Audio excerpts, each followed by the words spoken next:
I'm Whitney. I'm Mindy. And I'm Deb. We're three best friends who love nerdy things. Well, some people think we're nerdy, but we think we're pretty awesome. This is Our Nerdiest Thing.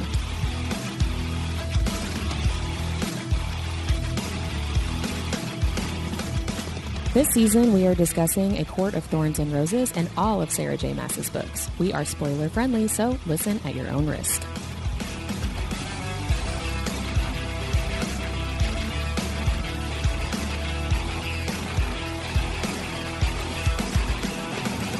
Hello, fellow nerds, and welcome to Our Nerdiest Thing. Today, we are talking about chapters 18 and 19 of A Court of Thorns and Roses, and I have a lot to say today, and some of it may be some hot takes. But first, Mindy, will you do our nerdiest vocabulary? Sure. So today I've got two words, and one of them is actually sort of a precursor to next chapter because it's brought up in this chapter, but we really don't get into it until the next couple of chapters. And it is the Fire Festival or Fire Day. Crap, now I don't even know what it's called. I'm thinking Fire Fest. I did too. Where they all went down for their exclusive meals and it was cheese on bread. Yeah. It's Fire Night. Fire Night. Thank you. I thought it was something different than it was, and I think Deb did too. I thought it was Callan Mai. It's actually Callan May. Because a Mai Tai is M-A-I. I know, I thought it was Callan Mai too, actually. It's Callan May because it's actually based on like a May Day. That's stupid. Yeah. Well, I'll tell Not you right May now. Day. That's not stupid. Please don't When think we that. talk about it next week, I will You will probably most certainly call it Callan Mai. I'll Yeah. probably do time. both and sound like a A May complete Day idiot. isn't spelled M-A-Y?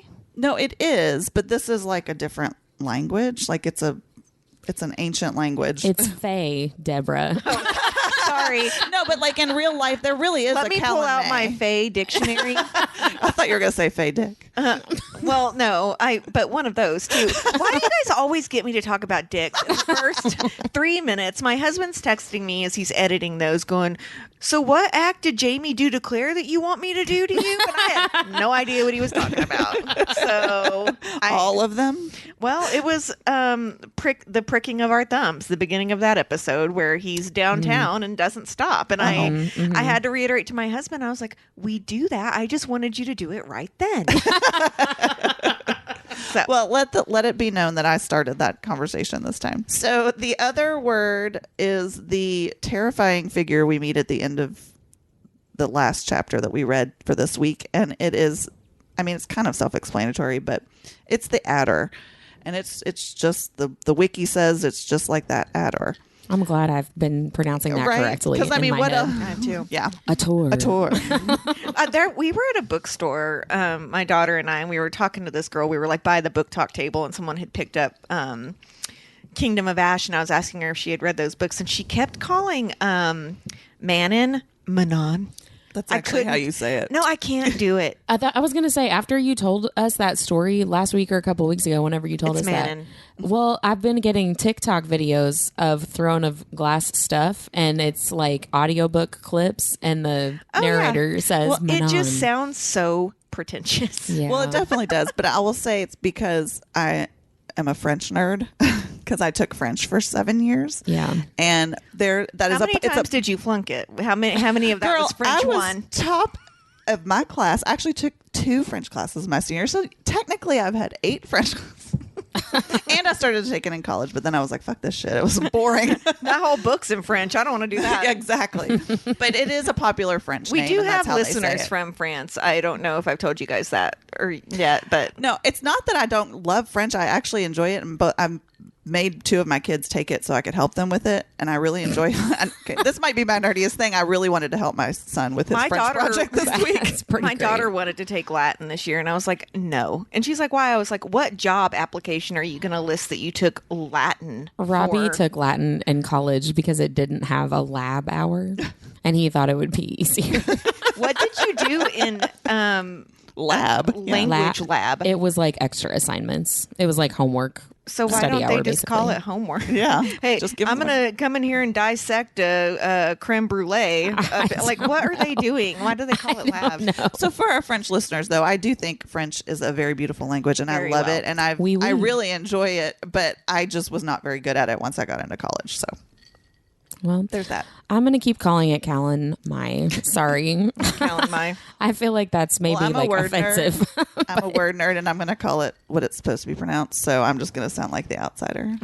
I'll pronounce it some ways Mindy's way and some ways Whitney's way. Go half and half. Depending on who you're looking Who at. said it last. Yeah. Let's be clear, Mindy's way is the correct way, and Whitney's way is not. And Deborah's way is the Spanglish of the word. Well, let's do our nerdiest recap, and we're going high tech this week. Mindy has some kind of app spin wheel on her phone instead of just drawing a name from a slip of paper. It's so fancy. Look. It is. I mean, it really is. We're moving up in the world. All right, so here we go. I'm going to tap to spin. If it's me, I'm going to be really bad. I'm cramming right now. I'm going to be staring really the bad notes at in my this. book. Oh, it's definitely going to be me. You've done it a ton. Again. Mindy, Jet. I'm ready, though. Go for it. I'm ready. Okay, so we go on a fancy spring court field trip to this Glen, and then Feyre and Tamlin skinny dip in Starlight, which in my mind looks like the unicorn blood from Harry Potter. And then he takes her to the gallery. She gets all into the art. She paints and paints and paints. They get closer and closer. They talk about things. And then the adder shows up and makes me want to piss my pants. So I'm sure she wanted to piss her pants too. And peace out. That was really good. You had 3 seconds to spare.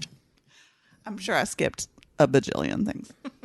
You did way better than I was going to. It was going to be like they went to a Glen. She took off her shirt. Some other stuff happened. I can't remember.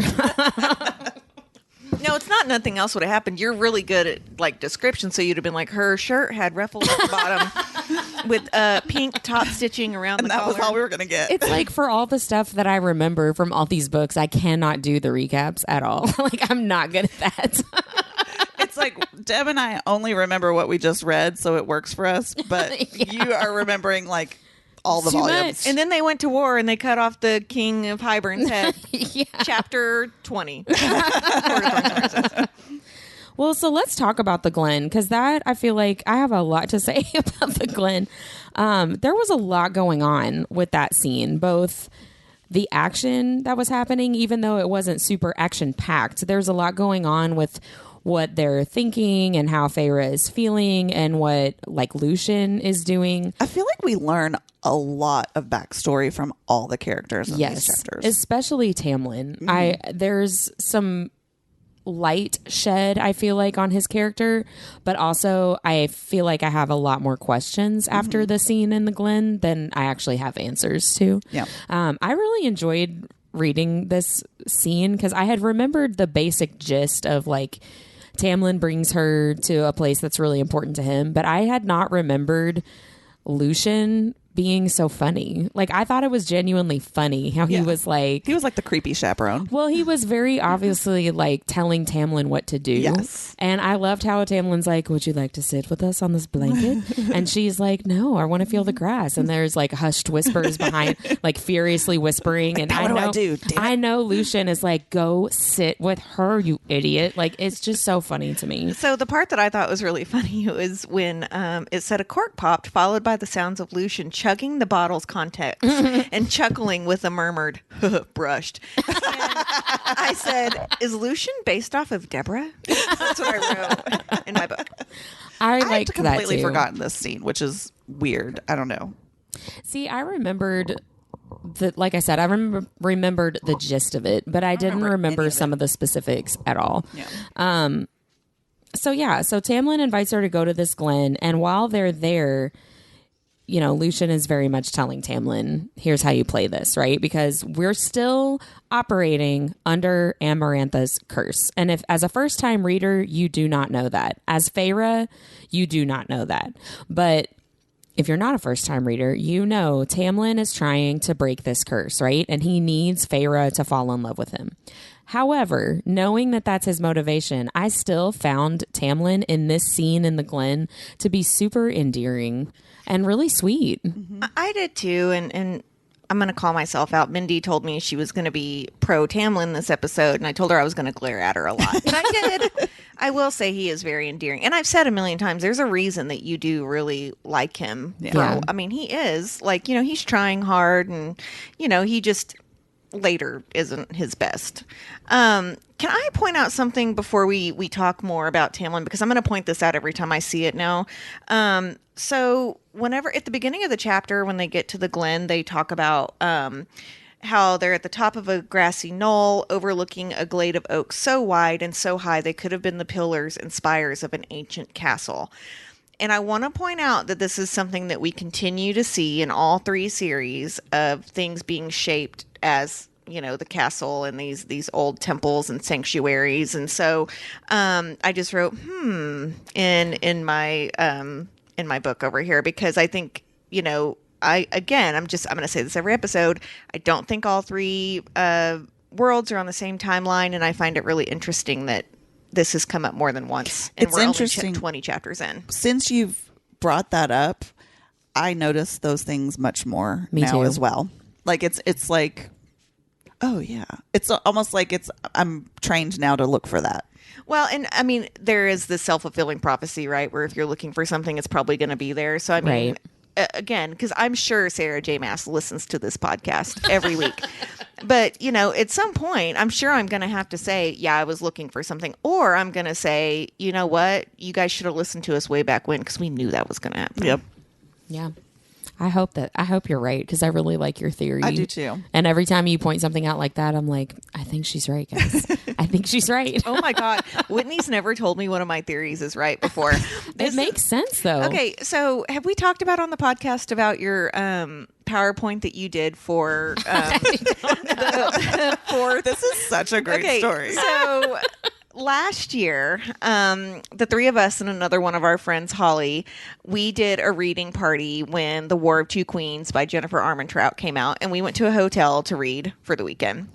And we're actually doing that again soon. So having said that, Whitney asked if she could make a PowerPoint with all of the theories that had already been made as we went into this new book. A Shadow in the Ember had just come out, and so we had just read that, and there was a lot going on in the fandom, and we were like, yeah, sure. And so she's joking about how long it is, and you know, she's put a lot of effort into it. And no shit, we ordered Mexican food, and she's like, I'll eat when I'm done with my presentation. Whitney got food poisoning because her food sat there for 2.5 hours. 2.5 hour presentation on From Blood and Ash. And whenever she had already finished the book, she didn't change her presentation, even though she knew some stuff was wrong. But every time I would look at her and go, that can't be right, she would just like pointedly give me a look across the room. Like, don't interrupt my presentation, Deborah. And Deborah was adamant that Sarah was not the consort. And she kept saying, is she though? Is she though? And Whitney was like, we'll get to that. She was such a teacher. I will say now, I can talk about this more in our Nerdiest Thing of the Week next week, but I'm re-listening to Shadow in the Ember right now, and I'm like, okay, I really wish I had read Shadow in the Ember after The War of Two Queens. I like it more that way. Me too. Know. I'm excited to reread it. Yeah. Before A Light in the Flame. I know. I have a lot of reading I need to do between now and forever, I guess. My TBR list is just always going to be long. I was texting with Whit last night about a book I wanted her to read, and I was like, and when you're done with that, here's this person's other series, and then when you're done with that, I want you to read this book. Yeah. Deborah knows not to do that to me because I'm like, I can't. It's too much. I can't. Well, I want to mention something. When Tamlin invites Feyre to go to the Glen, I wrote down in my notes, is this the she's all that effect? And I want to explain that because I wrote it several times in my notes for these 2 chapters. So Tamlin invites her to go for a ride, right? I want to take you somewhere special. Like, you'll see, come with me. But she says that he has sorrow in his eyes when he's talking to her. And so Feyre is thinking that the sorrow in Tamlin's eyes is because of all of the death that they have had around them lately, with the killing the Naga, with the fairy who had lost his wings. And she thinks he is feeling sorrow for her having to experience that. But I wrote down, this is what I think the she's all that effect is. Is he actually experiencing sorrow because he feels bad for using her? Because, like we've said multiple times in this episode and others, he is being motivated by the necessity of her falling in love with him to break this curse. Okay, I've seen She's All That a million times, so I want to fill in the viewership or listenership of our of our podcast. So in that movie, Freddie Prinze Jr. has made a bet to take any girl that he's chosen for him and make her prom queen after he's dumped on his ass after spring break. And he chooses the very quirky Rachel Lee Cook, and she's an art student and really like not honestly that quirky if I'm going to be not quite unattractive at all. She's a beautiful girl who wears glasses. Yeah. in a painter's apron. Yeah. And he starts to have feelings for her and starts to feel guilty and has a lot of anguished looks across the cafeteria at her. It's really cute. If you've not seen it, you should. It's a really cute movie. But yeah, it's one of those tropes, I guess, that you've seen in a lot of movies or read in a lot of books of like, it didn't start out that way. I never planned on falling in love with you. Like one of those kinds of things. Like Shadow in the Ember. Right. Like, right now. Yeah. Right. Exactly. And I feel like, I just wonder, is that what Tamlin is thinking? Right. Like he is starting, we've talked, in previous episodes, he's starting to open himself up to the possibility of him actually falling for Feyre, right? Like not just her falling in love with him. Can I say something though? Like, I guess my question back to you would be, why do we think that? Because I don't feel very much remorse from him ever in any situation. And maybe I'm incorrect because I can't remember for shit, but like he doesn't really ever show remorse for anything that happens to her under the mountain or anything, does he? He doesn't seem like a real remorseful guy. I think that he does show remorse in some circumstances. But I think it's very arguable what he's feeling remorse for. So like, for example, in book 2, when she's telling Tamlin, like, you have got to give me some space and stop like she didn't say trapping because he hadn't done that yet. Stop telling me to stay in the house. Stop making me go with Ianthe. Like, I want to do stuff with you. Involve me. And he gets really upset and his power like shatters the study or whatever. And she kind of subconsciously protects herself with her new powers. And I think in that situation, he realizes that he lost control and he's like, I'm so sorry. I'm so sorry. I'm so sorry in that situation. However, that's what I mean by arguable but about. He doesn't feel guilty about what he's doing to her. He's sorry that he almost like physically hurt her. That's what I'm saying about it's arguable. What does he feel? He's like showing remorse. Sorry I got caught. Well, I think physical is he's definitely a I hate to say this, but a black and white kind of guy. When he can see the danger, I think he reacts differently. I mean, he locks her up because he's worried about her. We've talked about that. It doesn't make it excusable, but he does. So like maybe because he could see it happening there, because I don't feel like he ever feels remorseful for anything like mentally. I don't think he's capable of that. And I'll get to that later too. I think there's a lot that was revealed to me in this chapter about his upbringing and how he came into being a High Lord. And, he's thrown into that. Like, basically, he was brought up in this boot camp. He was raised by, a war band. And that's how he was brought up. And then he's thrown into this High Lordship, which is not at all like he has none of the social graces, which we've already talked about. He has zero swag. He has no like diplomacy. That's why he hires Lucian or makes Lucian his emissary.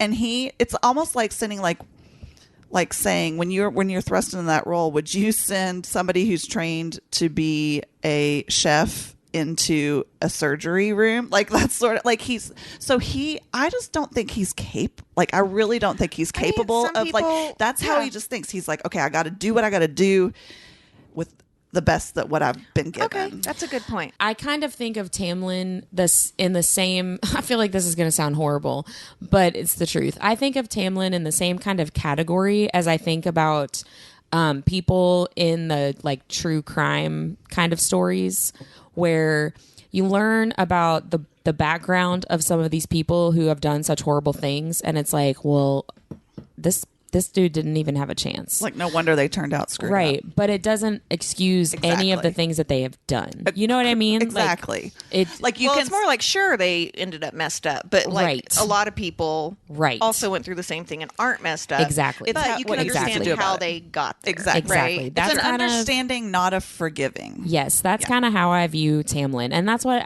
I feel like I've not done a super great job trying to articulate how I feel about Tamlin, because I know I've said I'm a Tamlin apologist and then I've said I'm not a Tamlin apologist. But I feel like I want to look at all of these characters in like a complete way, you know? And I feel like Tamlin, as well as Nesta, they're the two characters I feel like that are just completely vilified by the fandom, and all of the other facets of their characters are ignored, you know? Right, yeah, and yeah. I am like, well, no, let's look at them as a whole, because that's how she wrote them, right? She did not write anybody in this series as complete Yeah. villain or complete savior, right? So is there any, and this makes me think of this, when we get to Under the Mountain with Amarantha, because I don't remember how much we learn about her backstory, or why she's just I don't think a fucking ton. insane. Yeah, I don't think a so. ton. It's like, that's a backstory I would be interested in hearing, right? Because she is a character that I feel like probably on purpose has zero redeeming qualities, right?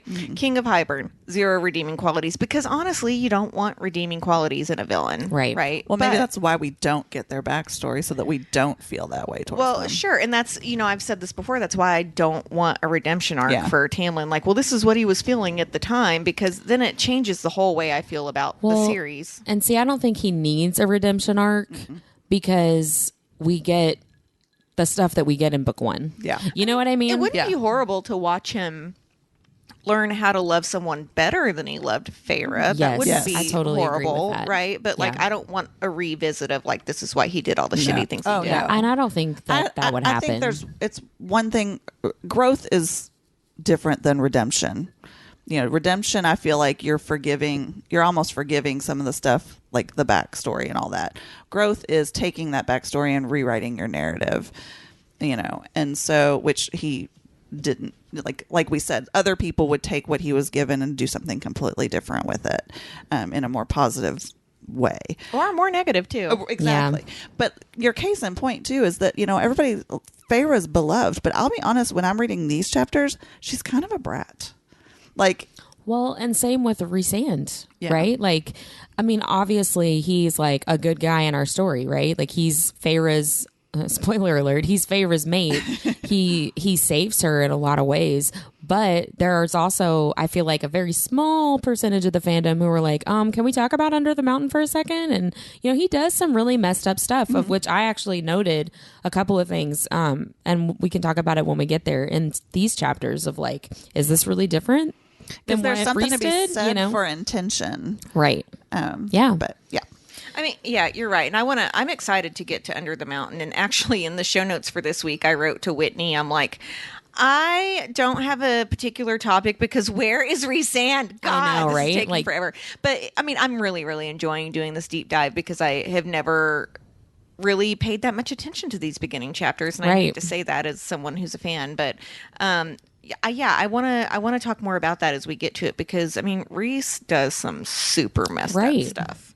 And we know why, Right. but it doesn't change what he did, you know? Right. And I mean, he continues to do messed up stuff. Oh, yeah. Yeah. And he knows it too. I did want to note a couple of things from the Glen scene that made me think of book 2 when Feyre's in the Night Court.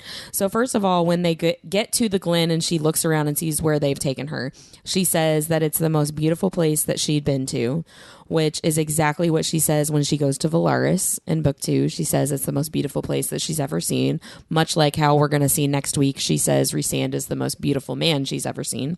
I just thought that was interesting. And then she talks about this pool of liquid starlight, which obviously the starlight is connected to Night Court. I actually tried to do a deep dive on liquid starlight and could not find hardly anything except for like a video game. I wanted to do that too. It's funny that you say that because I did write and for the record, I don't write in books typically. I'm writing in a used copy of this book for the podcast. So when I say that, I want you guys to think I'm a monster. I'm a monster. I write in my books. I tab my books, but I wrote, where did they get this? And she even asks, and he's like, I don't know. And it makes me wonder if like his dad did something through all of that. That made me think of Night Court stuff too in book 2, because when Feyre first goes to the Night Court and Rhys takes her to the palace above the Court of Nightmares on the mountain, she says, why is your house set up in a super cold place if it's going to be kept warm anyway? She asks him a couple of questions in Valaris, kind of the same deal of like, why is it set up this way? And he's like, I don't know.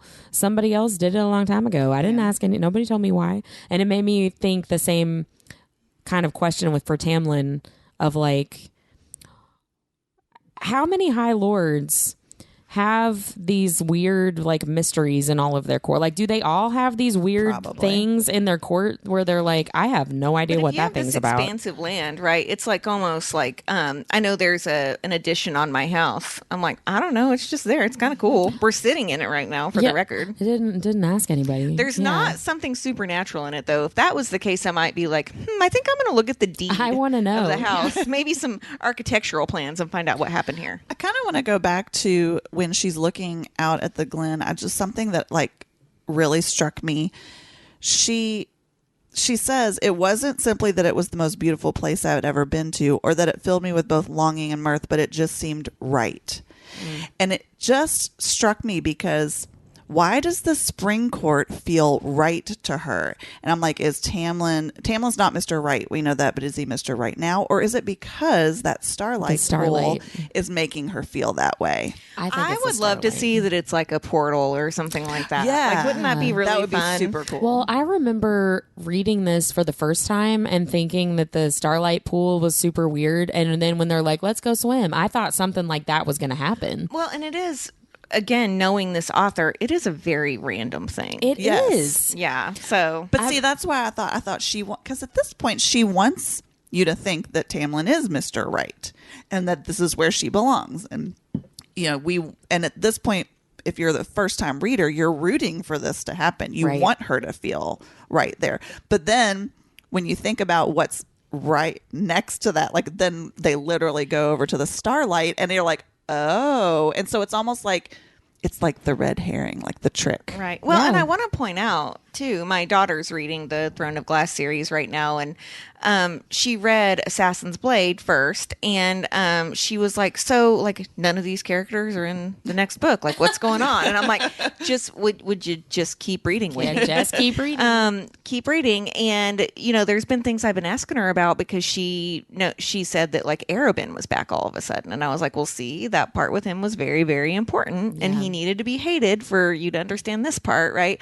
So I do hope this comes back at some point. Me too. It seems too random to not be something more. Yeah. Unless it's just like you're saying, it's just a hint toward what actually is right for her in the Night Court and Rhysand.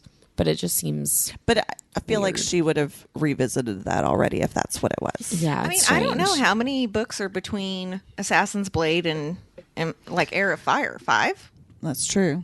Well, and those are some big ass books. And I'm on Tower of Dawn, which is the next to last one. It's the first time you see a character from Assassin's Blade. Right. Come back. Yeah. And a very random character. Yeah. Right. One of the reasons that I found Tamlin so endearing in this section is because I think it's really just because he's vulnerable with Feyre, because he finally says, like, this was really important. This was a really important place to me. This was one of my favorite places to go when I was a kid, right?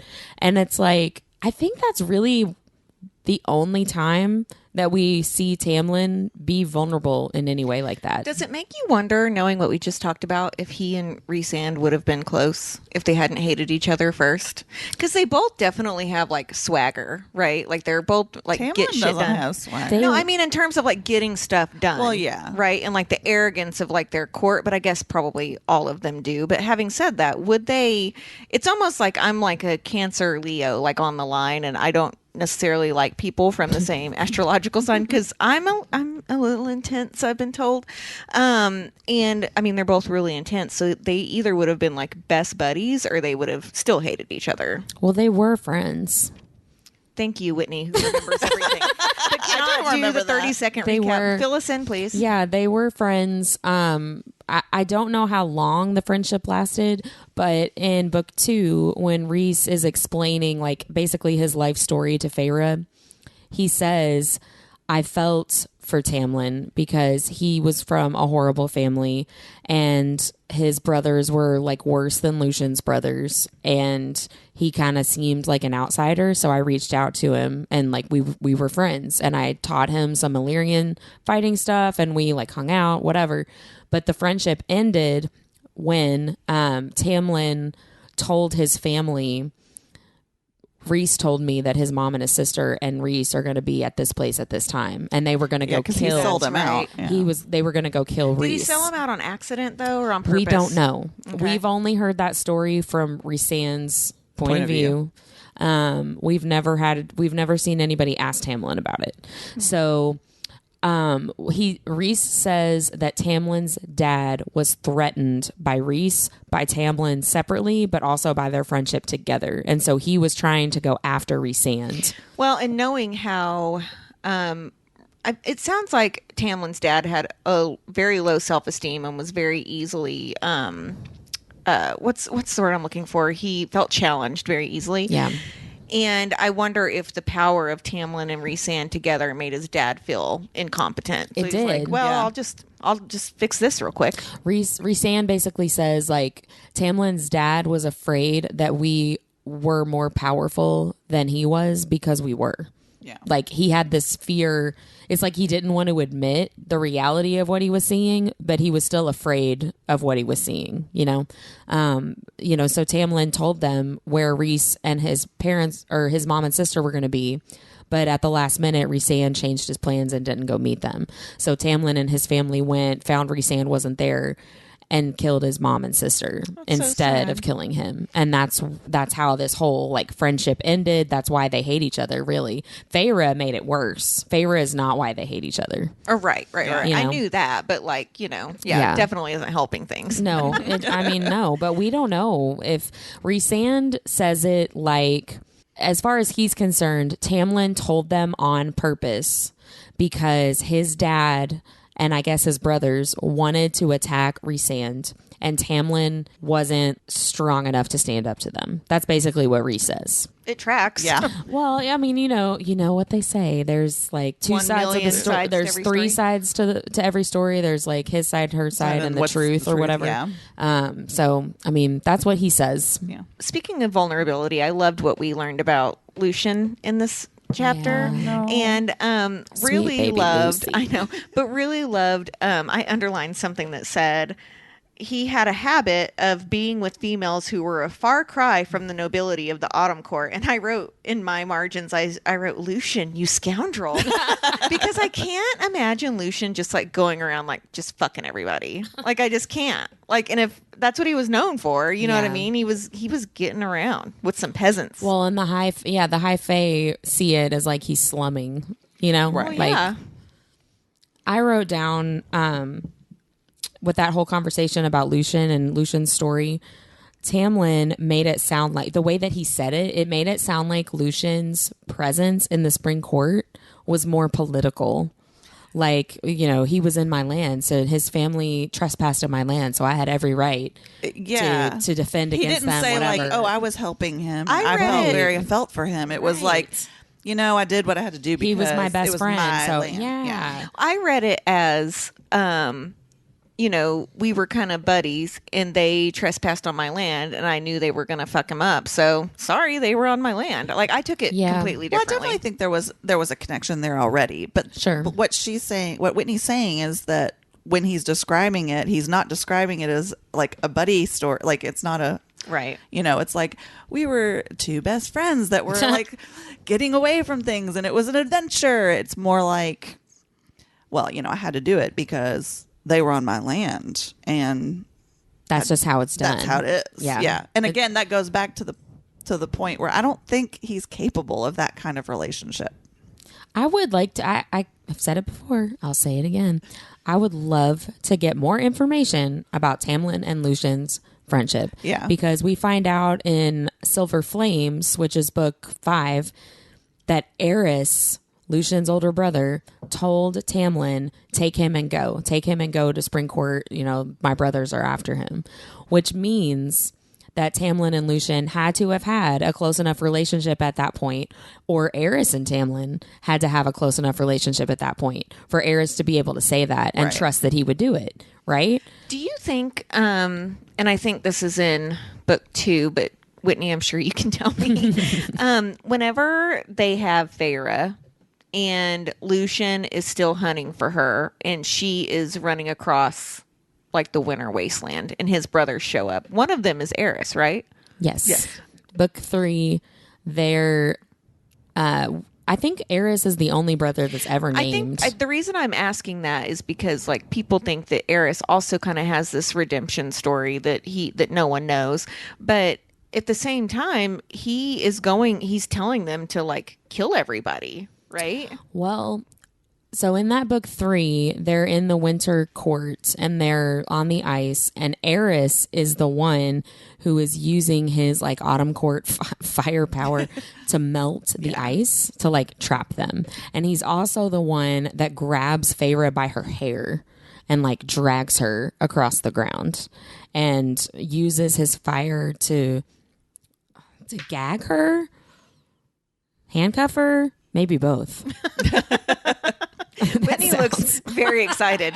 Well, did he use that fire to handcuff her or gag her or what? I think it was both.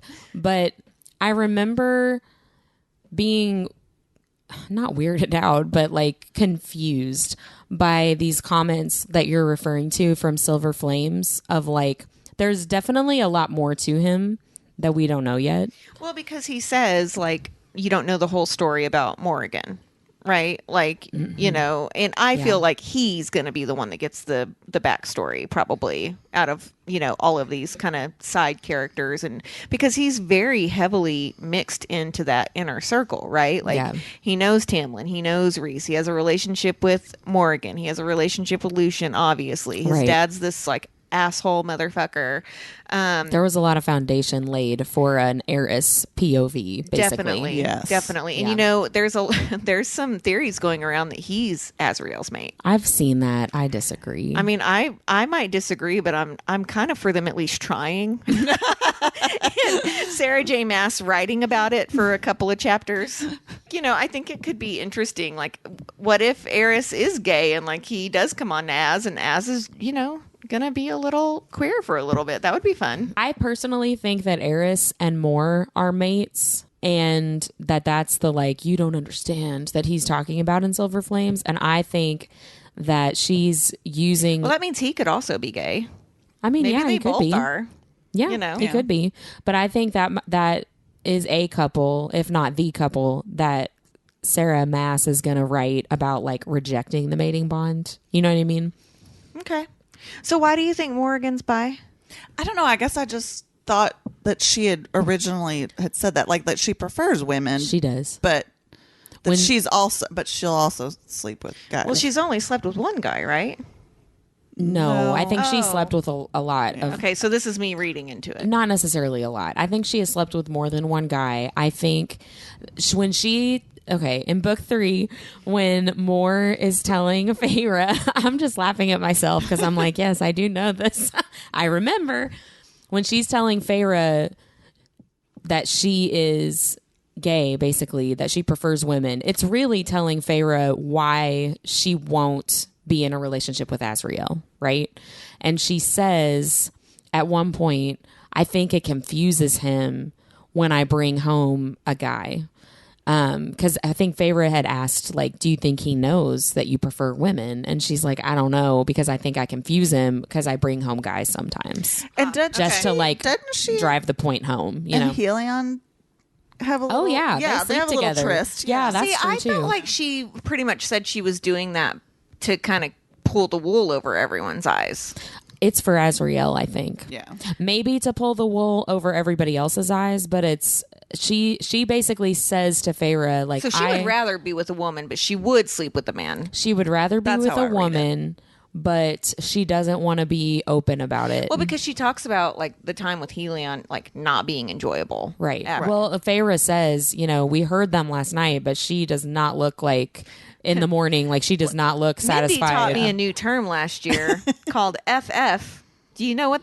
Whitney's looking at me. FF to me means fast forward.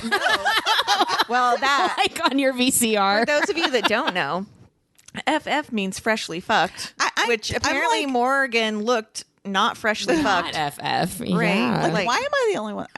I'm starting to feel old. Like, is this a generational thing? I would love for someone to comment on our Instagram page if they've heard of this term, because I grew up in the 80s and this was like a huge thing. Like everybody said this. I don't know that, but we also have referenced She's All That, which is a 90s movie, isn't it? Or Yeah. early 2000s That at was the 90s. latest.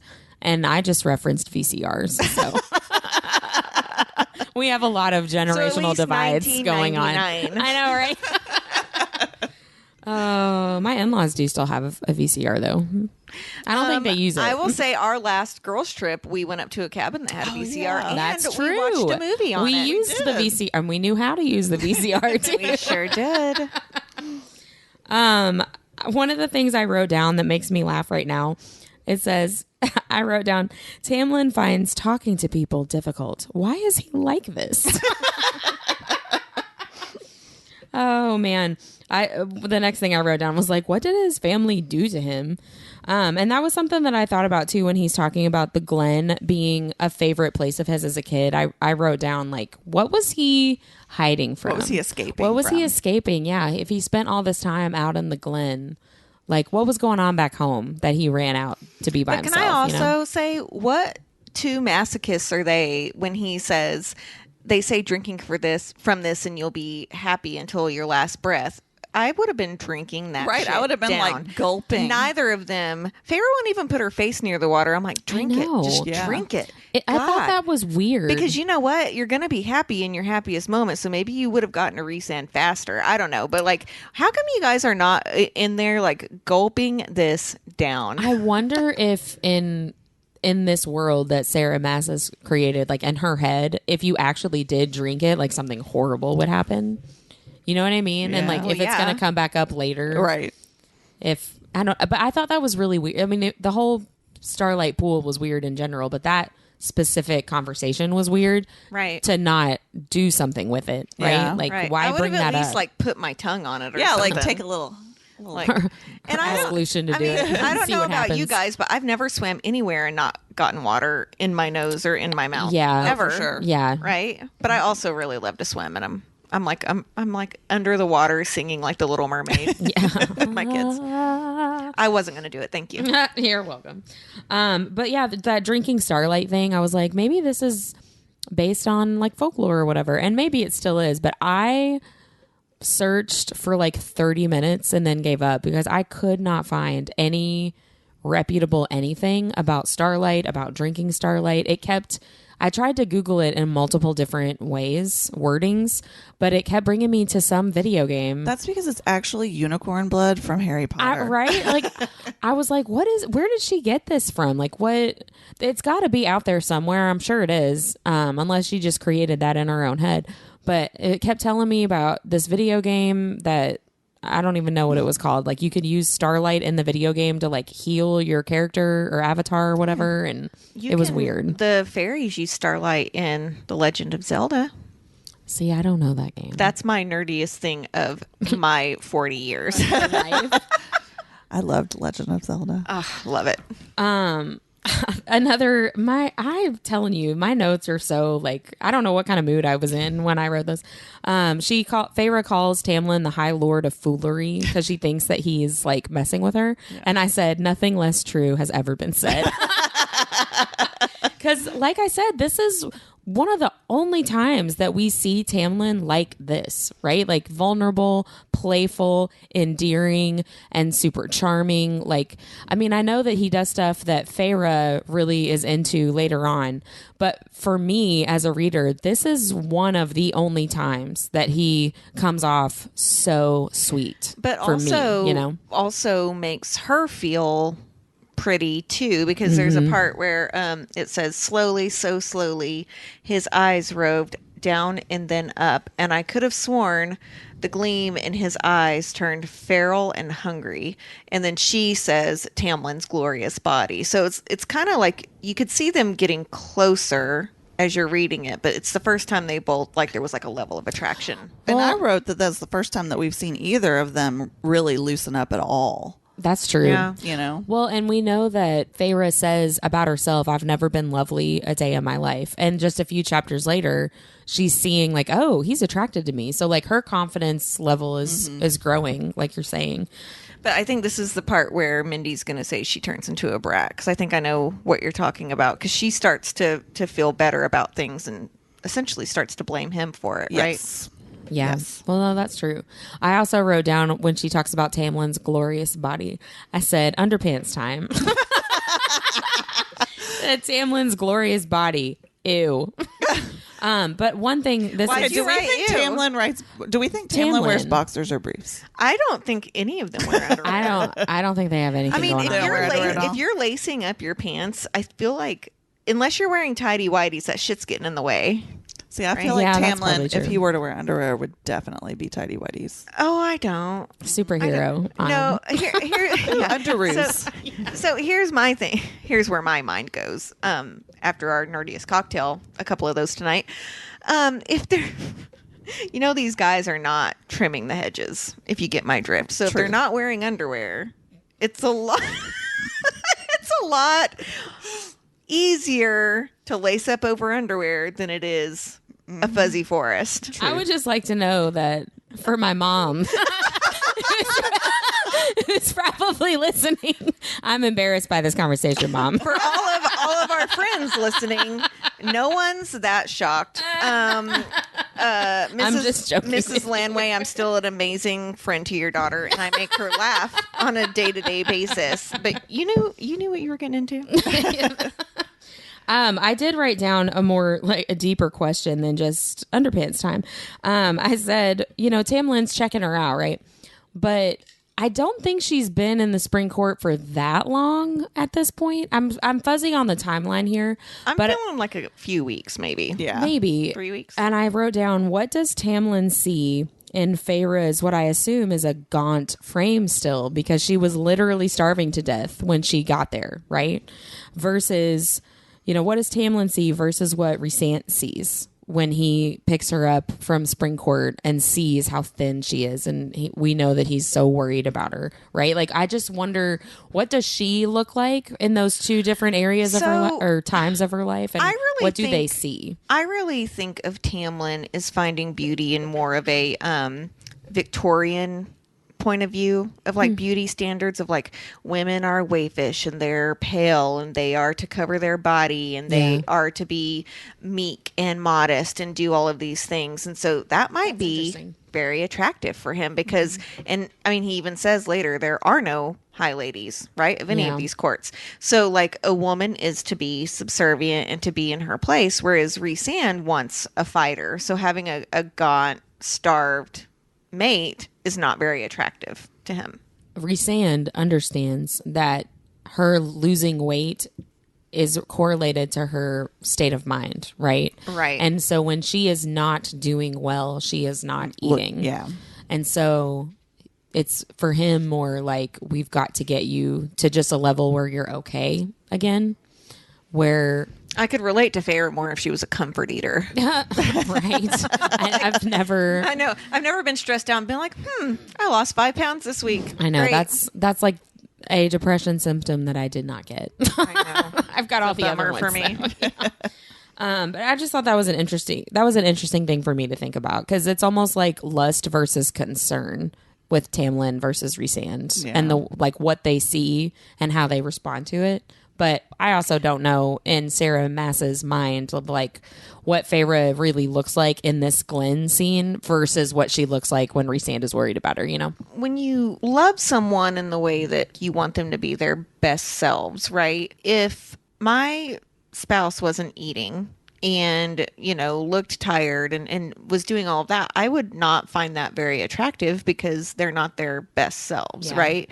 And I think that, to your point, Rhys-Ann knows that her best self isn't this rail thin person who doesn't speak their mind, right? That's true. And to go back to like the beauty standards thing, I think it's just a way that the courts look at things differently. I mean, the night court is all about eating and drinking and having lots of friends and going to the shops at night and being a painter and doing all these things. Yeah. And I feel like in the spring court, the women are made to be seen and not heard. Yeah. Well, and also we've talked so much about how Tamlin has no swag. Like, he's not, like, I don't get the impression that he knows what he wants in a woman, or like that he even like dates, or like we don't hear about him dating or liking anybody. I've said this before. He's got to have something going on for someone to be so pissed off that she cursed him. Yeah. He wouldn't sleep with her. She must have gotten a peek or something. But that's what I'm saying. But that's what I'm saying. That's what I'm saying though. Like he even, I mean, she is a total bitch, but like he didn't give in to any of her shit, really. But like, I mean, he but wasn't. She's also a strong female. True, that is true. And if That might that's have been not a what he turn off, finds complete attractive, turn off. Yeah, right? Well, True. and she was also connected to really a good friend of his father, who he is very much is reacting against. Yeah. So, like, just the fact that she would Whitney have been learned that in book 8 that none of you have read yet. I think that's a strike against her, no matter what she was actually like, that she was close But with his regardless, dad. like we hear nothing about any other relationships he's had with any other women, because he true. grew up with a bunch of men in That's true. this war band. Like And that's his- all he knows. And his mom is the only Yeah. woman that we even know and anything about. Again, if you're being raised with warriors and that's the only thing they do, like women are very dispensable. They're not seen as partners. Yeah. One thing that I had forgotten, they're talking about their lives and their backgrounds with each other. One thing that I had forgotten is that Tamlin was like destined to be High Lord the whole time, based on what he tells us. And maybe I'm thinking about Rhys-Ann's story in book 2, but I know that at one point either Tamlin tells Feyre or Rhys-Ann tells Feyre that Tamlin's brothers were so horrible to him because they could sense his power, and that he was does gonna say that. Does in Tamlin this. say that? Yeah, he Okay. talks about that they resented him because he didn't want any part of that. See, and that's what in my mind, I had remembered it as he only became High Lord because everyone else in his family died. Well, I mean, it is, but it's a toxic masculinity. Will you please say that word for me? Toxic masculinity. Thank you. There is this like machismo of like they are gonna take him out, because he is more powerful than them, because they're gonna be worried the whole time that he's gonna like rise to power, instead of him being like, you know what, I'm gonna hang out over here. I don't care. I'd rather eat bread and have sex and you do you and take on all that stress. But like, it was never like good enough, I felt like, right? So they were like, which is interesting because Lucien does the same thing. Like, it just hit me. Like, maybe that's what they sort of bonded over. Like, neither of them wanted that position. Like, Lucien, that's why Lucien went off and like with the undesirable women or whatever, he was like, I don't want any part of that anyways. Y'all have at it, But also Lucien talks about it in terms of like, I'm never going to be the High Lord. I was never going to be the High Lord. True. Like, whatever, it doesn't matter. And Tamlin seems to be saying that he probably could have been. They all knew that I was going to be the High Lord. If it's true that I'm understanding this correctly, that Tamlin was expected to be the High Lord because they knew that he was more powerful, then I don't understand his kind of resentment that he seems to have too, of like, I never wanted this. Because I'm like, you can't have it both ways. But right? I think my understanding when he was talking in these chapters was that he legit was rejecting it. That's why he was like, I'm going to go off and I'm going to be this warrior. I'm going to make sure that I'm so good at this other thing that I don't have to do that. Yeah. Like, I think he was trying to just say, you all have it. I don't want that. Yeah. That makes sense. Like, he was rejecting what he knew was what could have been his. You know what I'm Yeah. saying? Like, I don't know that he ever thought that he would actually end up being that. And then he had to. Because he to. was the only one left. That whole conversation, showing a genuine interest in Feyre's life and asking her questions because he seems like he genuinely wants to learn about her. That was another thing that I was like, he's coming off as really sweet. Like, this is sweet that he, you know, he's not telling her she's insignificant anymore, right? Well, I mean, he did pay enough attention because he said, you know, how did your father lose his fortune? And she said, well, how did you know that? And he said, well, you don't speak like Right. a peasant. So, I mean, he did notice, you know, that she was smart, right? And eloquent. And so I think that is something that, again, was a win for him. Yeah. No, I agree. Right now, not later. Not Just for now. One thing I noted at the very end of that chapter 18, Feyre is talking to Lucien about like the surreal and, you know, you sent me and then you didn't come help me. Like, screw you, Betty, is kind of where she's going there. She says she waited until Tamlin was far enough away that like even his Fey ears couldn't pick up what she was saying. I was like, bullshit. He could hear everything. And that's what I was like, there's no way that you were far enough away, first of all. And then it just made me think in book 2 when she talks about, you know, she wakes up to throw up all the time and Tamlin never even like moves. Yeah. Right? Like That's why I said he's nice right now. right now. Right. Yeah. Well, and it made me curious about multiple times in this book and in book 2 where she's like unsure about his power, the extent of his Fey hearing, whatever. And it just makes me curious, like, what is it really? Like, how I thought that off was a weird is she, you know? exchange too. Like, I thought that was sort of, felt very contrived because Tamlin's not going to just like, oh, I'll just be up here while you all talk Not back listening. there. Right. You Right. know, like, I want to go back and say too to what you said about him obviously hearing her throw up. If someone gags in my house, I can hear it. Yeah. Like, and I don't know if it's like the mom gene or what, but like if I had Fey hearing, I would never sleep. How do these Right. people sleep through farts and coughs and See, sneezes? Darren does though. My husband does. He'll sleep through anything. Is he Fey? He might be. Even if you were barfing, he wouldn't hear it. Probably not. But like, But he's not Fey. I have But, you slept know, he's through not Robbie. Robbie had really bad food poisoning a couple of years ago, and I completely slept through See, it. I can't sleep through any of that either. And my kids tell me their stomach hurts, and I'm up all night waiting for them to throw up Me too. Yeah. because I don't want to deal with that. Me. Can I say at least Lucien gives her like a half-assed apology right now? Like, oh, I wasn't going to come for you, and then I decided to. Sorry. But then he says he still wants to see her. Like, he's like, I still want to see you dead, but See, Tamlin would have been pissed. I feel like this conversation shows a turning point for Lucien because he basically is like, nobody would have saved the Surreal. Nobody. exactly Right. That's the thing they that keep he seeing respects about her. Yeah, they keep seeing this humanity in Feyre that is so different than what they think humans are going to be like. All right, so let's go into chapter 19. There's a lot of stuff I know we all want to talk about. So the first thing that I wanted to say, you know, Tamlin, is taking Feyre to the gallery. He's had it cleaned and, you know, looking great. And she is so overwhelmed, not just with the gallery itself, but also with the fact that he has done this for her. It's like a grand gesture. And she is so grateful and says, he's done all this for me. And it made me think about back in one of the earlier episodes when Tamlin tells Feyre that she's not significant enough to worry about. And we talked about how that was a way, by telling her that, he's able to make her feel more special, like right here. Mm-hmm. Right? So she knows that he has just been seeing her as this like dumb human, but now he's doing these really nice things for her.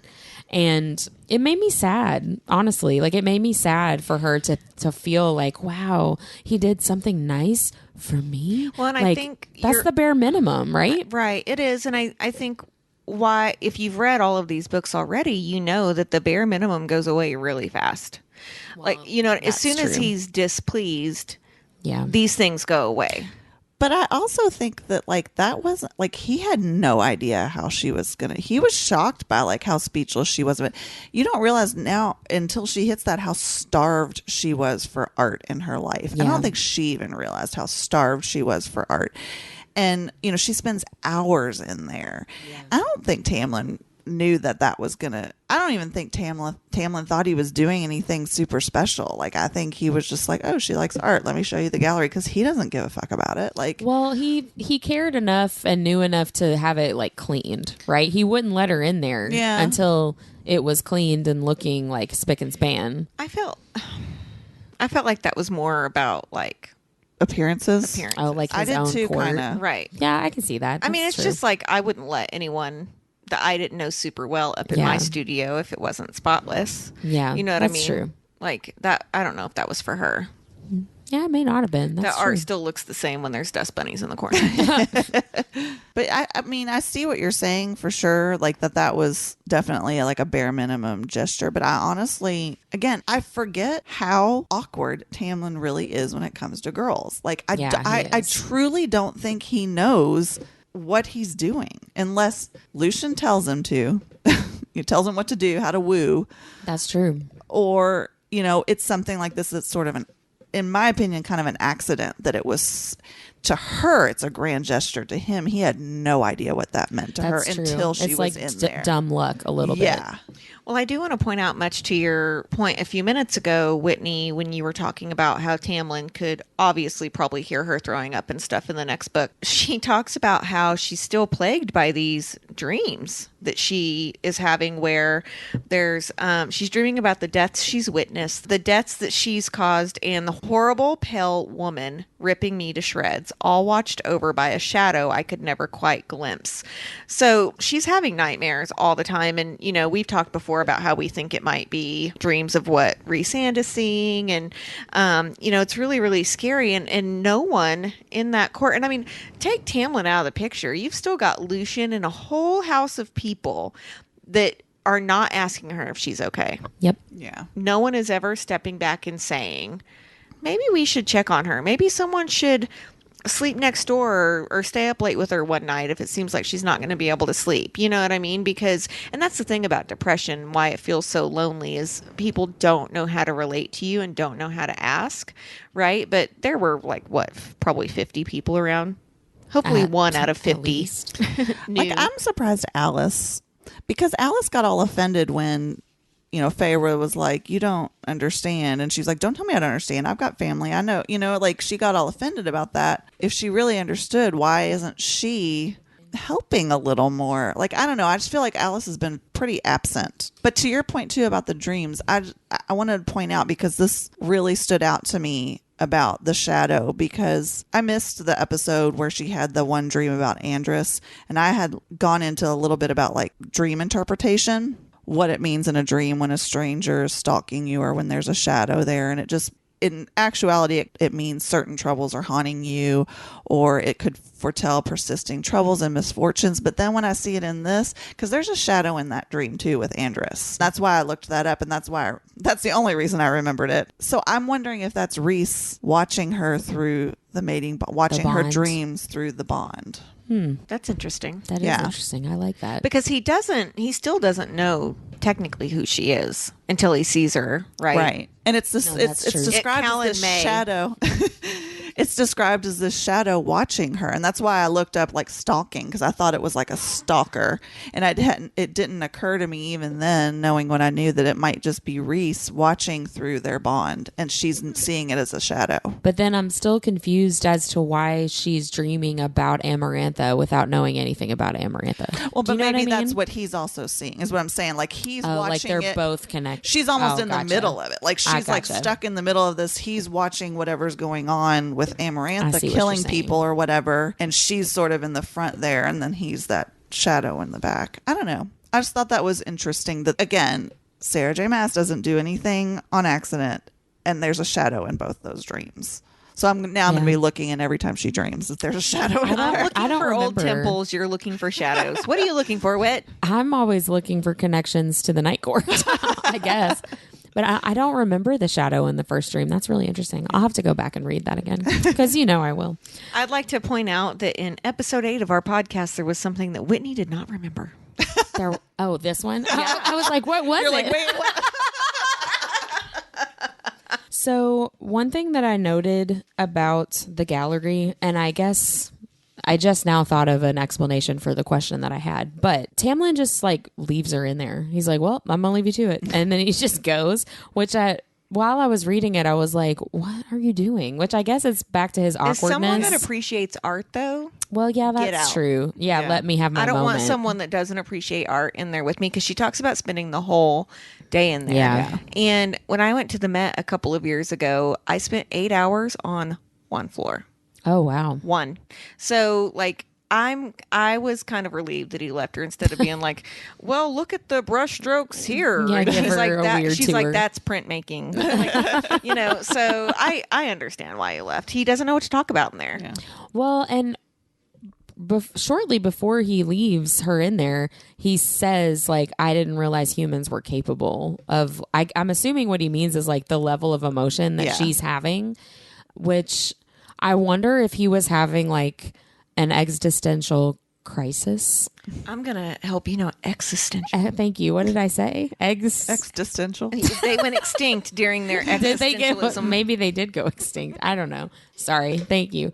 Because I'm like, what was he taught about humans, right? Because he's like, I thought you guys were all His dad stupid used them and as slaves, of course. Like, because if you're degrading them and making them stupid, then they're not important. well, yeah, I guess that's true. But even to think that like you're not capable of deep emotion, you know what I mean? Like, you don't have to be educated to feel emotion. But the Fae do feel things more. Just because their senses are heightened and everything's heightened, they do feel things more than humans. Can you guys In his imagine mind- feeling more than we already do? I know, right? That sounds I was awful. just thinking that sounded But I mean, terrible. in his mind, like, that's, again, to your point, you know, humans were slaves. They were worker bees. They didn't have that kind of emotion. Yeah. And then like Fae, they, you know, their senses are completely, because when Feyre becomes Fae, all of a sudden everything becomes even more, yeah.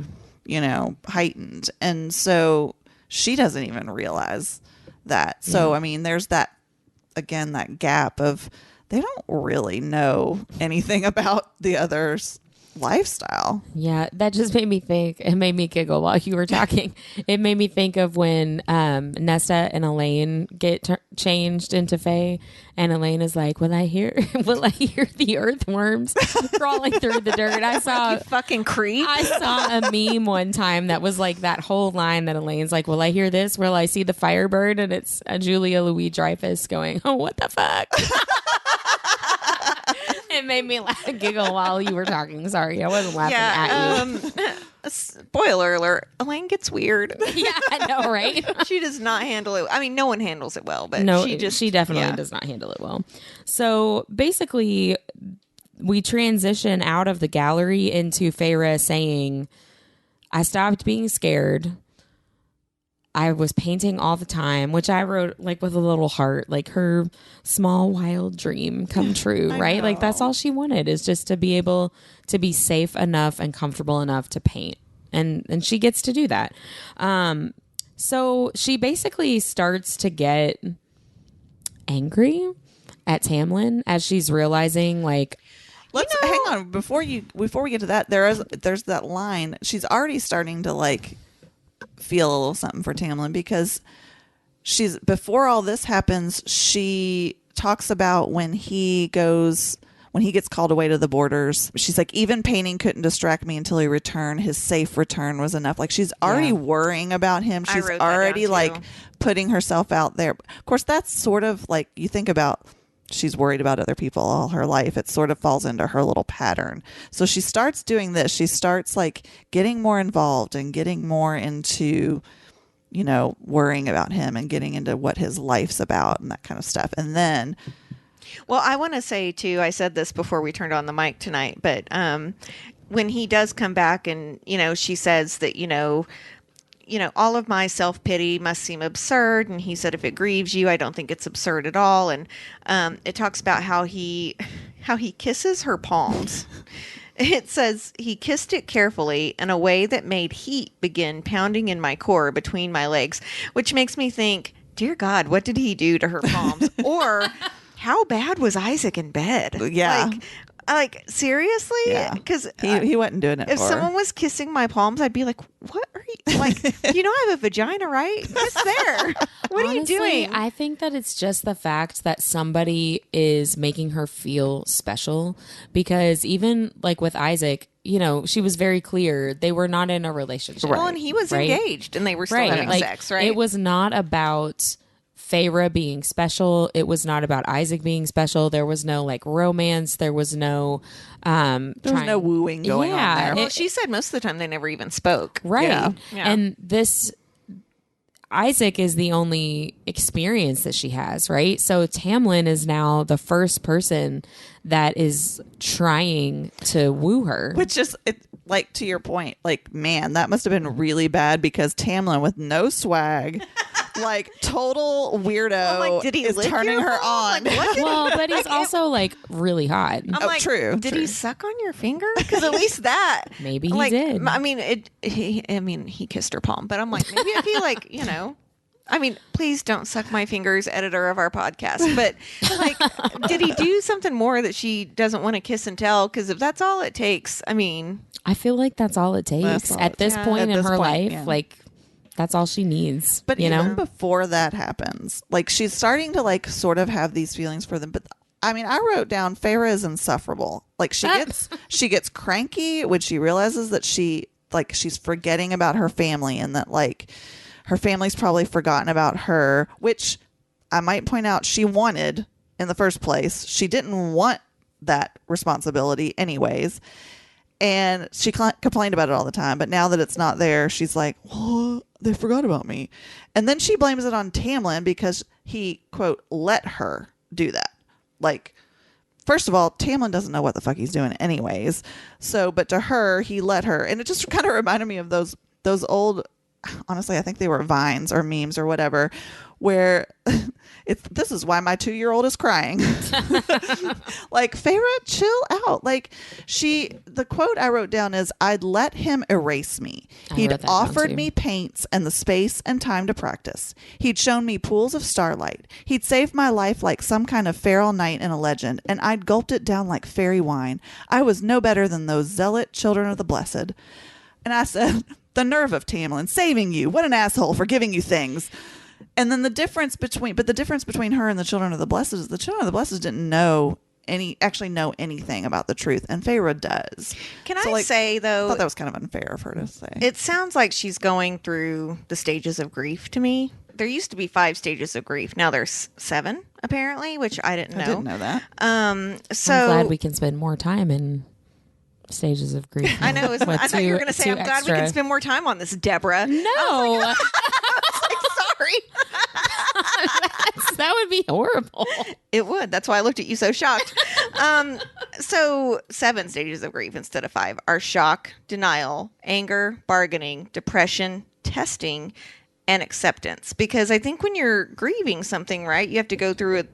She has nothing to be angry at right now except for him. He did take her away from her promise, and he did take her away from like everything that she knew, right? So I'd be interested to see if the next stage that we see her in is the bargaining stage, because I mean, she did bargain for paints, right?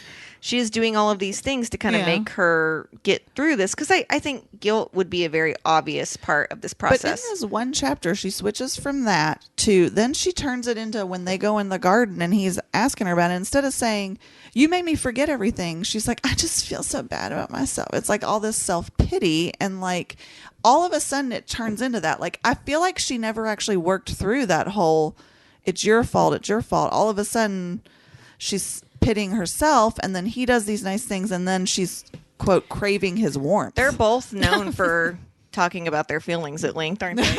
And just being super transparent with each other. So I'm surprised she didn't do that. See, I know, but I saw that whole conversation as her just struggling with like her place and her purpose, because we've talked before about how like that promise to her mom to take care of everybody was her purpose, right?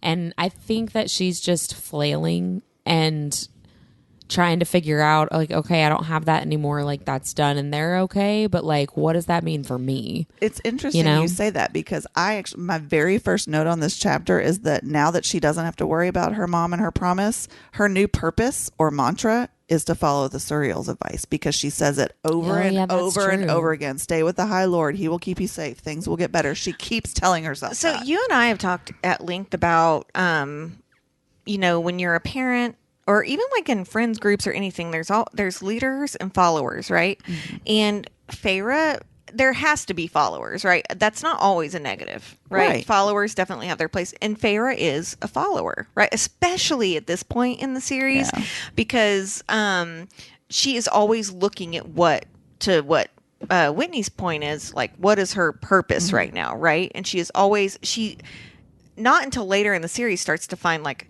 what her purpose is on her own. She's always asking someone else. She even asks Rhys-Anne what her purpose is, right? So when she doesn't feel like she has a purpose, I feel like she kind of goes backwards in a step. She breaks of grief. down. Yeah, for sure, because she has not built up the confidence that she needs. Having said that, because, you know, we've talked a million times about how, like, none of these characters are the best people on earth, right? Because that's just not very fun writing. Like, she is being a brat, but she's also grieving. And I agree with you. And that's sort of where I go when I'm like, okay, so like I end up rooting for her. I will always root for her. I think she's an amazing character. I love her. But I forget that sometimes this is what she does. And it does come from her trauma and her upbringing. Why don't we do that for Tamlin? We just kind of brush him aside and villainize him. There has to be good guys and bad guys to make for an interesting story. Like let me ask you this though. Do you feel like Tamlin tries to become a better person? Because I do feel like Feyre tries. I feel like that's the difference. I don't think Tamlin, but again, I don't think Tamlin knows. I think, and again, it all goes down to how you respond. And I would love to see him work on that. But I also think that, like, going back to intentions, Tamlin's intentions, no matter how messed up, and he fucks up. Like, I am not excusing anything he does when he traps her. That is the most traumatizing thing. I cannot imagine. I've been in a situation where I felt trapped like that. I don't like that. I don't forgive him for that. But his intention in that moment, and you see it even here because he talks about keeping her safe. He's always thinking about keeping her safe. Well, and I'm just playing the devil's advocate here. Do you not think that all abusers think they're doing the right thing? No, I totally agree. I'm not saying he's not an abuser. I know. And that's why I'm just saying I'm playing the devil's advocate, because it is very easy to be like, well, he loves her and he's trying to do what's right. But my point is that he doesn't reflect and go like, holy shit, I locked her up. Yeah. Instead, he goes, I'm going to send a bunch of people back, and, you know, hell or high water, she's coming back to me, whether or not she's happy, whether or not she's eating, whether or not I will fucking lock her up again. Even if she wrote me a letter that says, I'm not coming back. Yeah, no, exactly. Again, he's dumb. Like, he really is dumb as a box of rocks. Like, but I don't feel sorry for him. Well, I don't feel sorry for him about that. He but craves I'm just saying, love as much as she does, though. And so when she is being like the slightest inkling of nice to him, he's like, well, she couldn't have ill intentions because she loves me. And again, I don't think I'm not excusing any of these characters for doing this crap that they do. And it's so funny because I feel like I'm kind of comparing Tamlin to Dahmer, because I also watched this Dahmer thing and I'm like obsessed with it right now. The stuff he did that I had no idea was just disgusting and cruel. And do you think he knew it was bad?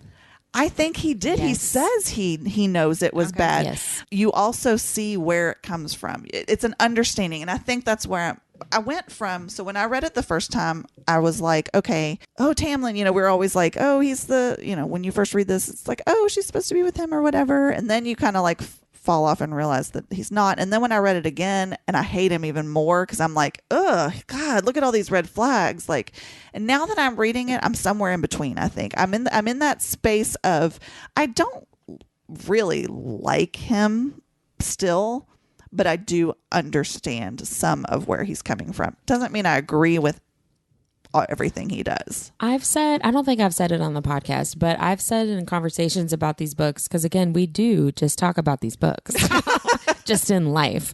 So like even tonight I was like, guys, save it for the podcast. That's what I wanted to say. I was like, let's stop talking about this. Save it for the podcast. Yeah. I've said before, like, I view book one in this series as like it is for Feyre, it's like the first serious relationship, right? And when I think about my first serious relationship, it reminds me a lot of Feyre and Tamlin. And I think maybe that's why I'm always trying to understand. Here's the difference though, between your first serious relationship and Feyre's first serious relationship. My first serious relationship was a 16-year-old. Right. Feyre's first That's serious true. relationship is what, a 500-year-old? So he should know better. But That's true. again, He should. because Also the 500-year-old that has the swag of a 14-year-old. I mean, that's true. But, I mean, again, something was working for him because someone cursed him. Even as a reader, and we've said this a million times, you're still rooting for him at the end of this book. You still want true. them to be together. That is true. Because he does enough to make the reader and Feyre feel important, that it feels like love. And then later, and this is why this writing is so brilliant, Sarah J. Maas helps you realize that it was abuse when Feyre realizes it was abuse. And you feel like the wool's been pulled over your eyes, not in a bad way, but that's why these books are so fantastic, because you're like, holy shit, how did I not see that? Yeah. So then you read it a second time and you're like, I hate him. And then you read it, how many times is this for you, Whit? 8. You read it maybe the fourth time for me. And you're like, okay, I get where he's coming from. I understand how I fell for it. And it doesn't even have to be your first relationship. Yeah. Someone giving you what you need in that moment. Yeah. Or someone that is highly charming and manipulative. So like the opposite of Tamlin. Like Feyre was getting what she needed. But all of us have been in a relationship with someone that like they know what they're doing and they are manipulating us into giving us what we need, even though they're not going to be that person later. It's very easy to fall into this and to feel guilty about it later. Yeah. But that's victim shaming. And let's not do that, right? Yeah. Like we all are humans and we have emotions and we feel things very strongly. So you learn what you learn in abuse and you try not to do it again. Yeah. Sometimes it does happen again, Yeah. but you just try to get better every single time until you find your person, or you don't and you're strong on your own. Yeah. And maybe you don't need to be with anybody. Tamlin as an abuser, I have that hope that he could become somebody who looks back at himself and says, that was a dick and I need to fix this. Because when you think about it, he doesn't go off and do it to anybody else. He basically like abuses himself. Mm-hmm. Like he turns it on himself. But he doesn't treat her better. No, he doesn't. That's what I'm saying. He might see what he's doing, but he doesn't learn from it. No, not yet. But I'm saying I feel like there is that thread, that thin thread of hope that eventually, because we still haven't seen how all this is played out. I totally agree. I think there is a chance for him to go in that direction because, he's so horrible to Feyre in book 3 at the meeting of all the High Lords, and like how he talks. And we've talked about this in previous episodes about like basically high fae revenge porn. Yeah. He's awful. And then what gives me a little bit of hope is he helps her 2 times at the end of that 3rd book. He helps her escape from Hybern's camp, even though it basically outs him as an enemy of Hybern when he's been working as like a double agent. So he did put himself at great risk to help her. An Ember of Life. He says to Feyre, like, be happy, which I feel like is a big moment of growth for him. It's a step in the right direction. It's definitely from, the horrible things that he said about her in front of all the high fae to by the end of that book saying like doing something that he really does not want to do for her happiness. I think that is a big step in the right direction. But then in Silver Flames, like you're saying, he's not like, he didn't just find a new person to lock in the house, right? Like he's not even a functioning human being. Right. And I think that Silver Flames is his time of looking back and being like, I effed up majorly. See, I feel like though Lucian by the end of Silver Flames had some growth to do because I agree. He is feeling extremely guilty still about leaving Tamlin. Yeah. And going to the Night Court and going to his mate because Elaine doesn't want him. He could have stayed in the spring court, and he chooses not to.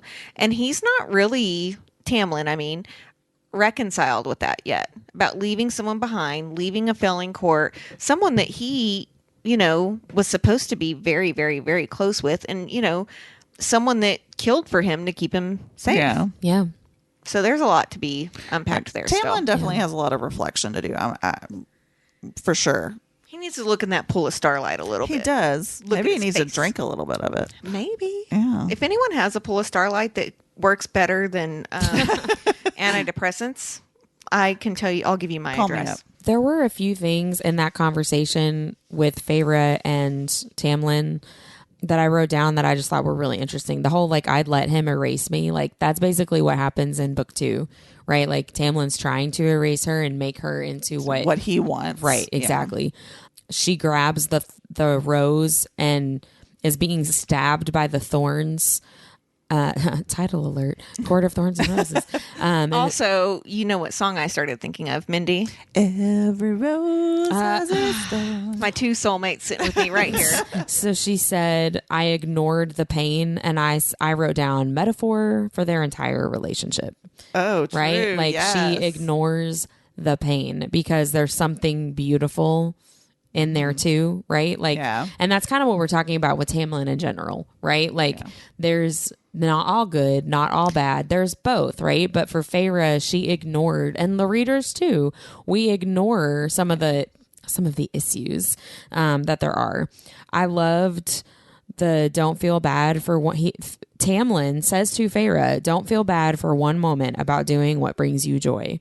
I said, that sounds like more when she goes to night court in book 2, and she almost word for word says that exact same thing. You do what you need, you do what you love. But aren't we told all the time, especially as women, that if you are not sacrificing yourself, you are not doing the right thing? So the you do you mentality it feels very guilt ridden in our society, right? And even to Feyre, in terms of you work on yourself and you get better, because all of these promises she's kept are not around making herself better. Right. Yeah. And I think that's ultimately why she does struggle so much in the beginning of living in the night court, is because she feels selfish. And she feels selfish here. We've already talked about that, right? You're feeling better, you're eating. There is this pressure in society that if you are not burning the candle at both ends, you are not trying hard enough. If you're not losing sleep, if you're not on antidepressants, if you're not, the fucking head of the PTA, and no offense to my friend that I know that listens to this, because she's a great head of the PTA, but if you're not doing all of those things, you are not doing You're enough. failing. Oh, I definitely fell into that trap. Absolutely. I was the president of the PTA. I was at my kids' school all the time. I felt like that's what I needed to But do. again, why are we not focused more on it's a spread of 50 people and not just women? Yeah. Sorry, I don't know how I got off on that tangent, but I got real excited about it. Well, I totally agree, I though. think you were thinking about not feeling free to do what brings you joy because of expectations Well, on you. and how many, and Whitney, you have much younger kids than Mindy and I do, but there is a freeing moment when your children can be at home by themselves and you're like, I'm going to go do what I want to do. And Mindy and I have always done that. Yeah. But we've always been given shit about it. I remember the exact moment, though, that we left our kids for the first time. It was actually to go see our lovely podcast editor's first podcast that I know of, at least the first one that I listened to, in a live in-person podcast of That Ice was Cream the first Headache. time you left your kids That's at the home? first time we left our kids at home by themselves because Val was old enough. Wow. I remember that. the moment. Yeah. But I remember. Because it's so freeing. It is. But I remember having my son, and I had gone, and this person did not mean this in this way, and I don't think they'll ever listen to this, but if you do, I know that you didn't mean it this way, but I went to this night craft thing with Mindy, and someone said oh my gosh, you just had a baby. And I was like, yeah. And they said, where's the baby? And I said, at home. And they said, well, what's it eating? And I said, a bottle. But that person didn't know I don't produce breast milk. Yeah. I had an extreme amount of guilt over it. I felt bad for being there. I needed to be there in that moment. But like there is this pressure of like, again, especially if you're a woman, you are going to take care of those around you until they die and you can focus on yourself, or they grow up, or your husband's no longer present or whatever, and then you can do you. But like there's no focus. But by then you're so burnt out, and so like you can't even. Right. So I mean, again, like Feyre is not even like a mom or a spouse or any of those things. And I'm not saying that someone that's not married with kids can't feel those things, because you definitely can. I'm saying that she felt that societal pressure to like be a part of this bigger picture, when really she could not be her best person until she worked on herself. Yeah. I just thought it was interesting because I don't remember Tamlin ever saying this or anything like it. And it's just so interesting to me, like the journey that their relationship takes, right? Because he's starting off here, don't feel bad about what brings you joy. And then later he's like, you do what I want you to do. Exactly. I just thought that was interesting. A couple of things that I wrote down too that it struck me. Tamlin tells Feyre he is motivated. She's like, why are you doing all this nice stuff for me? And he says that he is motivated by her humanity, not her. Yeah. Not her humanity. He says, I'm drawn to it. Your humanity's so cute. Right. Like it just struck me. I'm not drawn to you. I'm drawn to it.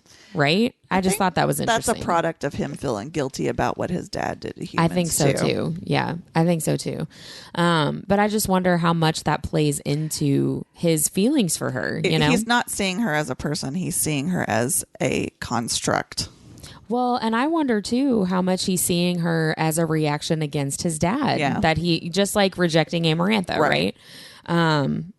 Lucian is slumming it, so to speak, like not being with High Fae, and here's Tamlin with an opportunity to be with a human, like his dad would be rolling over in his grave or whatever. The last big FU to his dad. Yeah. Feyre says, I don't remember, I didn't write down the context of this, but she says it would be impossible for me to ever forget what he was capable of.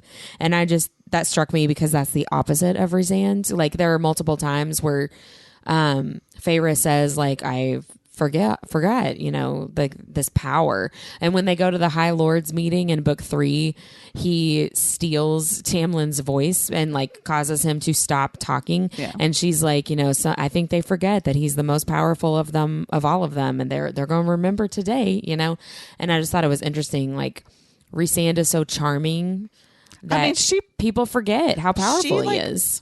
Acts like a prostitute on his lap. Wouldn't you have? We're saying that's sexy, but when you break it down, here's the thing though, he didn't make her. That is true. And I think that's a big difference, right? Yeah, he says, for if sure. you don't want to do this, and he always gives her the choice. And I will say the only reason I know this, I'm about to have like a Whitneyism of remembering something. Part of my nerdiest thing of this week, and I'll go ahead and say it, is that I got the page overlays for Throne of Roses and Mist and Fury this week, and wanted to read the couple of pages around each overlay. And that scene in the Court of Nightmares where she's on his lap is one of the scenes. Mm-hmm. And she even talks about how wet she's getting over him like rubbing his hand up her thigh. Sorry, Whitney, that is what happens. She gets wet. I'm going to say it again. No, I'm kidding.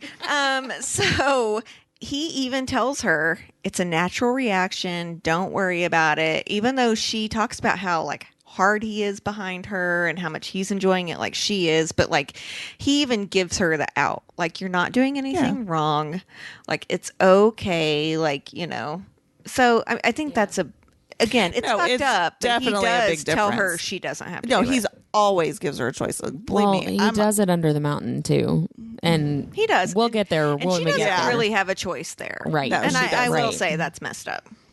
So then we get to, I wrote it in all caps, the limerick. Okay, can I just say, for the love of God, I don't need a bonus chapter. I need a bonus one-pager of this 5th filthy. Yeah, like I want to know what it was is. How come we didn't read the dirty limericks? Sarah J. Mass, where is our threesome that you took out of the 5th book? And where are the 3 dirty limericks? Here's the thing. That's a good, 50 pages that you could sell for $50.99 each through the publisher, and we would all buy it. The 3 whole limericks. fandom would buy that. Right. 3 limericks and a threesome. That's all we need. The first time I read this, I was so charmed by the limerick and thought it was so funny. And he makes her laugh, which is great because that's a big sign of her healing, right? But once I realized oh my gosh, he wrote her these limericks and never freaking taught her how to read. What the crap is that about? I mean, it wasn't even the second time I read it. It was the 4th or 5th time that I read this book that I was oh my gosh, he never teaches her how to read. What is that?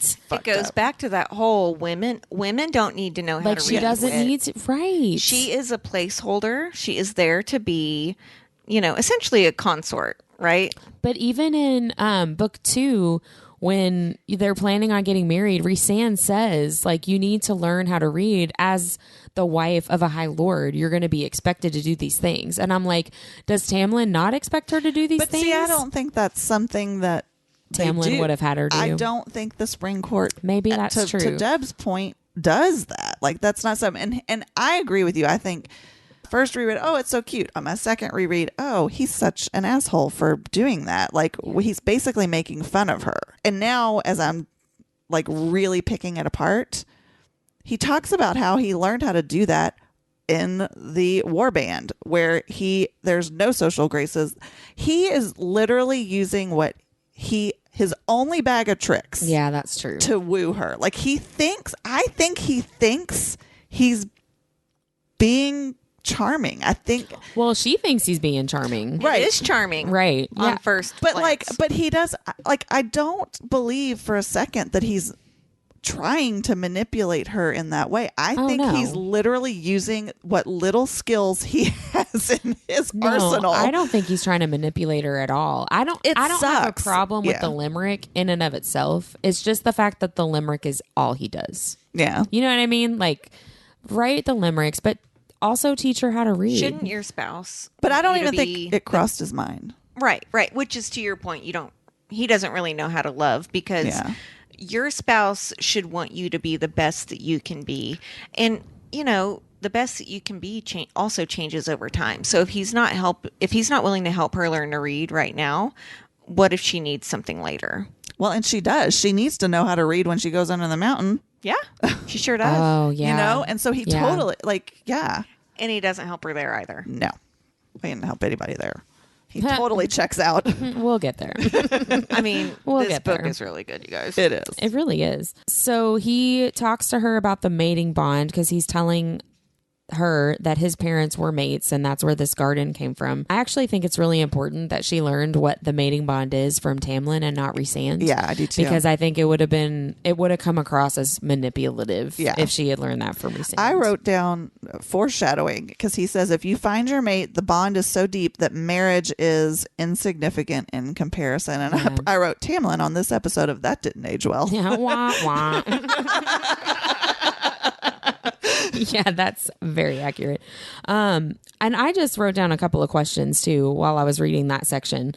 How long were Rhysand and Tamlin high lords before Amarantha showed up? I don't think there's a way to figure that out. We don't get enough information, but I'm just curious because they both became high lords at the same time.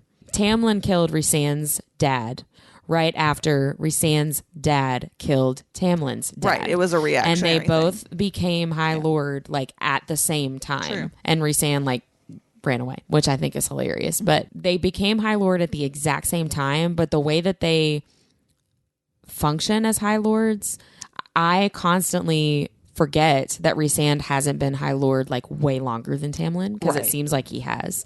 And I'm just curious, how long Rhysand were they actually had a better model. Well, that's true. He had And better training. Rhysand was groomed for that too. Yeah, that's true. I mean, that was again. That's We true. go back to Rhysand was taught social graces and manners of the court and how to be it, and he had a great role model. Yeah. Tamlin spent all his time with dirty old soldiers, and his dad was a fucking asshole. So like, it begs nature versus nurture a little bit. I did write down Feyre compliments Tamlin because he's, you're a great high lord because you're keeping your court safe from the blight. And I wrote down, yikes. So I wrote, it's funny that you say that because I wrote, not true. Because she says, you've kept these lands protected from the blight when it seems that others haven't fared so well. They're idiots. And that's where I wrote, not true. I mean, well, how does she even know? She doesn't know what the other courts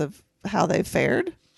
Well, he talks about how the whole land is going down, though. I know, but like, she doesn't know that the other courts aren't doing the best they can to take care of their. I mean, she's like, that's true. Like, I'm like, you might have. You know what assuming does, Feyre. But doesn't he talk about how the lesser fairies are coming on his land because the other courts can't keep them in check? Oh, that is true. He does tell her that. Yeah. So which is true because none of them they're not have there. Right. Yeah. None of them have authoritative power. Right. The High Lord's all gone. Yeah, it's crazy how that happens. Right. And so then we go to the all-important conversation that Tamlin and Lucien have with the Adder. Hold on. Can we talk about Callan Mai first? Oh. I'm going to say Callan Mai. Yes. I have to. I wanted to point out that, number one, she's not invited. She asks to be invited, and he tells her no. And she says, why?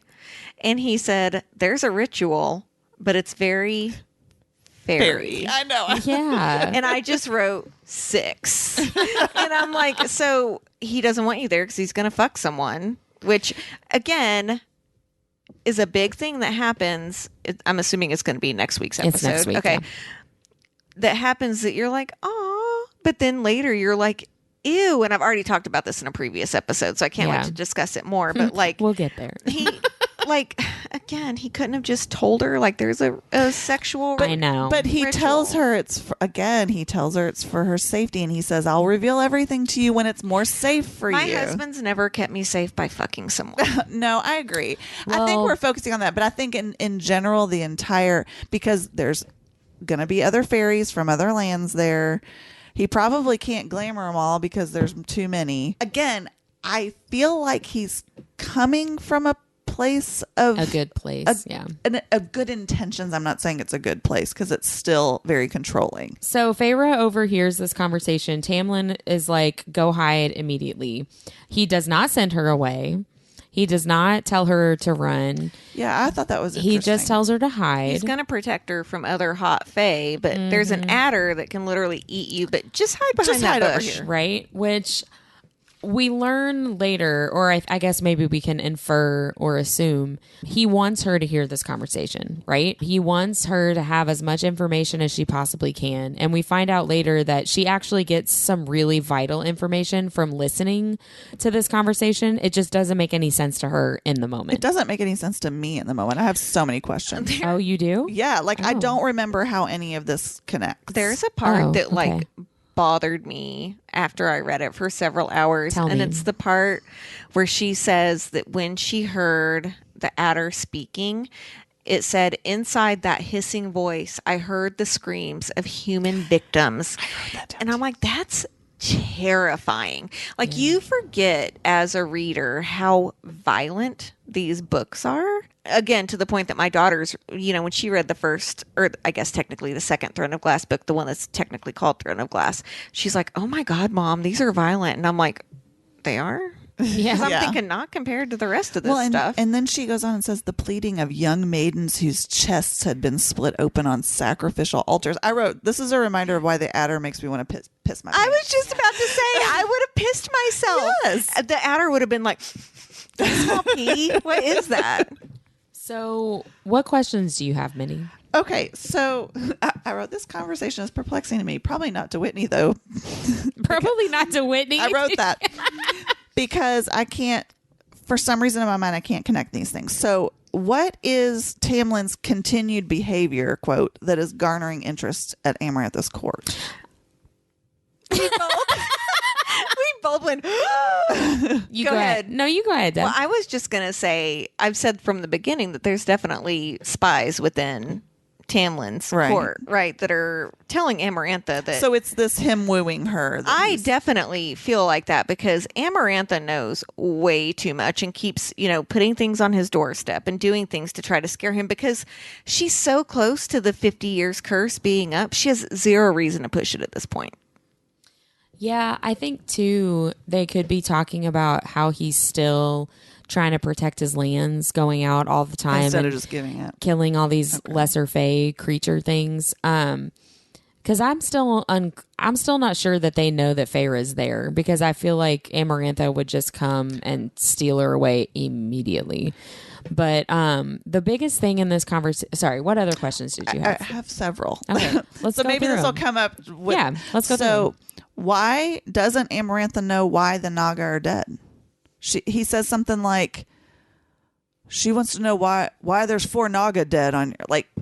Isn't she the one sending these shitheads over? I think that's connected to the continued behavior thing because it's like, why are you going out here and killing our people? Like, what's the point of protecting your lands? You're going to lose. Okay. But to your point, that's why I think she knows something's going on because why would he be so... I think that's why I think she does think something is going on, but I don't think she thinks there's a human girl in Spring wouldn't Court. the Adder go back and... Well, I guess the Adder didn't see her. The Adder Never didn't know. mind. Yeah, the Adder didn't know Good she writing, was there. Sarah Jane. You've got us again. Damn you. And then the Adder says something about Tamlin sent his warriors, and what did he send his warriors to do? And I think going over the wall to look for a human girl that fit the bill. okay, see, I was going the other way. I thought she was wondering why he was sending the warriors towards her land. So you're talking. No, Okay, I so think- that's where I was confused there. I think she's talking about sending them to the And then over the wall. finally, he talks about Tamlin yells at him for using the cave, and why should no one be in it? Is that the pathway from under the mountain to the other courts that they use? Okay. Under the mountain before Amarantha used to be kind of like the neutral site for High Lords. So like if they were going to have a High Lord meeting, they would have had it under the mountain. And so all of the courts have a cave and a tunnel pathway or whatever from their lands into under the mountain. So Tamlin's saying you shouldn't be using the pathway to my courts Yes. because it's Yes. neutral territory. But I also think that they're trying to give Feyre information. Okay, that's what I was wondering. So, like, Tamlin is really putting Feyre at risk for the benefit, the potential payoff later of her having information that she could use for their advantage. But he wants to keep her safe. Well, I wrote down. So he's putting her at risk. I said, "Is this really different than Rhys under the mountain, or Rhys sending her to the Weaver of the Woods?" It's not. It's not. But Rhys never talks about how he's trying to keep her safe when he does these things. Well, I'm just saying. Yeah. I know. I'm It's sorry. just a question. This is why best friends can do a podcast though, because I'm like, no, Whitney. No, my thing though is that Tamlin, every fucked up thing that he does is because he says he's trying to keep her Protect safe, her. and then Yeah. he's like, well, she's probably gonna need to come rescue us, so Right. here's some info. In this conversation, she gets a little bit of information about Under the Mountain, about the connection to Under the Mountain from the lands, which she later uses when she comes back to the Spring Court to like claim Tamlin or Right. whatever. That's how she gets there. Do you guys remember in Wayne's World whenever well and he goes backstage and like Frankie Sharp's limo is standing there and Chris Farley's there and he's like, thank goodness this guy was here to give me all this information. I feel like the Adder is Chris Farley. That's not, you're not wrong. Really Yeah. the only point of and here's the thing, there's nothing wrong with that. Like we have Yeah. to have informative things, but it continues to be a discrepancy on like Tamlin's character flaws. Well, Yeah. yeah. Who he Well, is. I feel like this is one of the most clear. I'm doing this because I need you to save us. Yeah. And not the muddled, like, I need you to save me, but why I also lock care her- about you. Yeah. You know what I mean? If you were depending on her to save your ass, why do you think she needs to be locked up? The biggest piece of information or the biggest potential payoff that they have in this conversation is the Adder says to Tamlin that he has something about his heart of stone. You know, for somebody with a heart of stone, I can't remember what the rest of it is, Yeah, but I it's know what you're something. talking Because a couple of times people say this to him. That is the biggest piece of information that they really want Feyre to hear. And I just really liked how as soon as the adder leaves, Lucien is like, "What did you hear?" And I remember reading this at first, the first time that I read it, reading it like he didn't want her to hear anything. But then, this time I read it and I'm like, no, they want her to hear very specific things. So what did you hear? Yeah. Because I can't say, make sure you think about this, that, or whatever that you Because heard. that's part of the curse, right? Yes. Well, and I just realized that's the first time we hear that. Yeah. Well, and I'll be honest, It's not the last. No, but it is the first. I don't feel like as a reader that it's super clear that Tamlin is cursed against saying anything. No, Not at it's this not. point, especially. I don't think that really helps with the way that people feel about Tamlin either, Yeah. because it could just be like, look, you're the fated one. You're going to Right. fuck some stuff up. I need you to come under this mountain. I'm desperate. We have a day left. We get told very specifically that they're all like cursed or glamored or whatever against talking about it. Alice, I think, reveals Alice, that to us. when Alice is like, here's the whole situation. But no, I agree with you. It's really weird. The first time you're reading this, and from Feyre's point of view, this whole like conversation with this adder is like, Well, and it's she very even says, confusing. he's like, "What did you hear?" And she said, "Nothing. I understood." Yeah, Like, it didn't make any sense to me at all. Yeah. Well, and by the time you get to the point where Alice is explaining it, you already are so pissed off. You can't really see the reason. Because, I mean, I'm telling you, as someone that's read this several times, I don't think I ever caught on to the fact that he was cursed against saying anything. Yeah. Well, one thing that I wrote down, or one last thing, I guess, that I wrote down too, after this whole conversation, he, has Feyre say what she heard, and it's probably very disappointing for him, honestly, for her to be like, I don't know. nothing. Yeah. I wrote down that he retreats and isolates because he's like pissed that the adder was there, that he's in this situation, whatever. He's mad, and he just retreats and he isolates, and it's like that is what he does all the time. Like you were saying earlier, he's not growing out of any of his flaws, right? Yeah. This retreating and isolating when he's angry is just what he does all the time. That's just Tamlin. I feel like we talked for 2.5 hours. Just 2 hours and 6 minutes. Oh, I wasn't that far off. Let's talk about our nerdiest thing of the week. Who wants to go first? I'll go first. For my nerdiest thing this week, again, I work in a library. I work in a school library. And I was tasked with something that I got way too excited about. I do love to create, and I have been in a creative slump lately. And so when my librarian asked me to create a wall display for the book Room on a Broom, which if you haven't read it, is very cute, that she's reading to the kindergartners. And so we're doing inference, and they're drawing their own characters to add to the broom. So she wanted me to make a gigantic long broom and then put the main characters, the witch and the cat, on it, and then have this like extremely long broom where the kids could add their characters to. And I got super stoked about this, and I literally spent probably 2 days worth of planning periods creating this 3-dimensional broom. And like I paper pieced the witch and the cat, and I'll just have to take a picture and maybe post that on Instagram. But That sounds We'll also fun. tag the author in the book. oh on yeah, Instagram too. and I wish I remembered the author, but it's such a cute little book. But I will definitely do that. But anyway, so I got way too excited about that. That's fun. Do you want me to go next since I have like 5? Oh gosh, sure. Yeah, it's like episode 1 again. Uh, Okay, so I have several. Number 1 being our nerdiest cocktail of the week, which we called the Glen Sour. It's delicious, and I know everyone's coming off of Thanksgiving, so this could be a good, I've just dealt with a bunch of shit at my family home. I'm going to have a delicious cocktail type of drink. It is posted to our Instagram and is also in our linked tree. Get all the recipes there of our cocktails. So one thing I also did was I ordered Scarlett St. Clair, who wrote the Hades and Persephone's Touch of Darkness series. series, but also wrote a book that Whitney and I are obsessed with called The King of Battle and Blood. There is a sequel of that book coming out on December 20th called The Queen of Myth and Monsters. And she's doing a really cool thing, the author is, where there are exclusive signed copies in indie bookstores across the country. So you can pre-order it through those, which is really, really cool. So I immediately text messaged Whitney and I was like, you want one of these, right? Because I'm getting one. And I said, yes. Yes. So the characters are Adrian and Isolde. It's a really, really great vampire story, which I'm a sucker for, if you get my drift.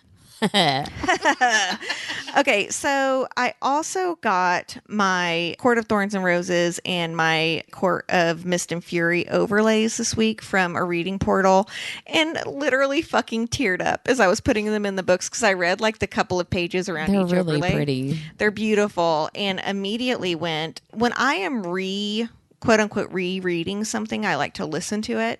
So I went and put A Court of Mist and Fury on hold at the library so I can listen to it again. And then my last one is I just finished an illustration for Christmas of Resand.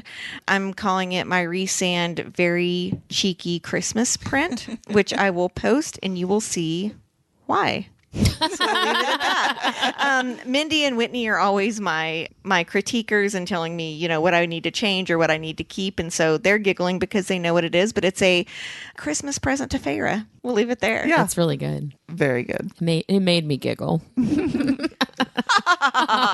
Okay, I have two nerdiest things. Not five? What's wrong with you? No, they're both really nerdy though. So the first one is that I read a fanfic of A Court of Mist and Fury. It ended before the actual end of the novel though, and I was kind of disappointed about that. But it was really good. It was a Resand's POV for Court of Mist and Fury. It was good. I can't remember. AO3 Archive of Our Own is the website, and I think Illyrian Tremors was the username of the person that wrote it. And I tried to look them up on Instagram and couldn't find them to tag. The book, I think it's just ACOMAF Resand POV. It's on Goodreads. I just added it to my because read I was list. looking for the authors, and so I thought I saw that it was Illyrian Tremors, but they don't have an Instagram account that we know of. So if you do, please message us. I think it might be like a pseudonym, anonymous situation. I don't know, but You mean that's not someone's name? I don't know. I mean, like they don't want to be known as like that brand. Do you know what I mean? Well, I know. That's my arrogance coming out. my second nerdiest thing is probably the most nerdiest. So the new Taylor Swift album came out recently, and it's really good.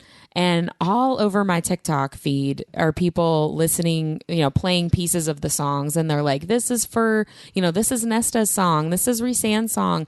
And so I was listening to the songs like, yes, I totally see how people think that Taylor Swift is a ACOTAR fan.